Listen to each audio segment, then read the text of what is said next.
हमेशा पहली नजर के प्यार की रोमांटिक बातें करती है, लेकिन कभी कभी यही खूबसूरत मुलाकात जिंदगी भर के लिए एक भयानक काल बन जाती है। कहानी शुरू होती है एक दूर दराज के गांव में। एक दिन घर की मालकिन आंगन में कपड़े धो रही थी। उसका वो काम करते हुए हर एक अंदाज पास खड़े एक आदमी लाउ चुई का ध्यान अपनी तरफ खींच रहा था।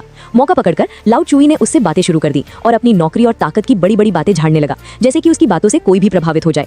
औरत ने भी उसे रोका नहीं, बल्कि एक रहस्यमयी मुस्कुराहट दी। लेकिन ये सिलसिला वहीं नहीं रुका। औरत का बेटा ये सब देख रहा था। खतरा भांपते ही लाउ चुई तुरंत वहां से उठा और ऐसे दिखावा करने लगा जैसे कुछ हुआ ही ना हो।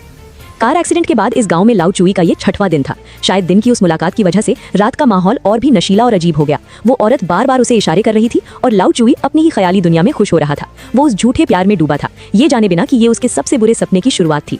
अगली सुबह उस औरत का बेटा दरवाजे पर आकर खड़ा हो गया और सीधे पैसे मांगने लगा। उसका बात करने का तरीका धमकी जैसा नहीं, बल्कि एक ऐसी चेतावनी थी जिसे टालना नामुमकिन था। लाउ चुई को समझ आ गया कि वो एक जाल में फंस चुका है, पर वो डर के मारे कुछ बोल नहीं पा रहा था और बस झूठी मुस्कुराहट के साथ बचाव कर रहा था। वो वहां से भागने की कोशिश करने लगा, लेकिन जैसे ही वो पहाड़ी के बीच तक पहुंचा, सामने से घर का मालिक आ रहा था। उसके हाथ में दरांती थी और चेहरे पर एक ऐसी मुस्कुराहट जिसे देखकर किसी की भी रूह कांप जाए।